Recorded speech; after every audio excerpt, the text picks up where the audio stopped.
How to log in or sign in Netflix account. So let's get started. Firstly, open any web browser, then go to the www.netflix.com on your web browser. Then tap on the Netflix option available on the top.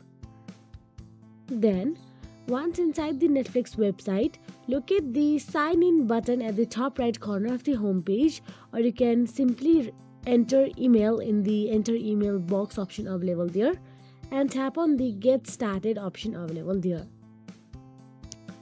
Now once you have entered the email associated with your Netflix account, simply enter your password, then press the next option available there and you will be signed in. If you have two-step verification enabled, Netflix will send a code to your email or phone and enter the code to complete the login. So that is it. If you found this video helpful, please like, share and subscribe, and thank you so much for watching.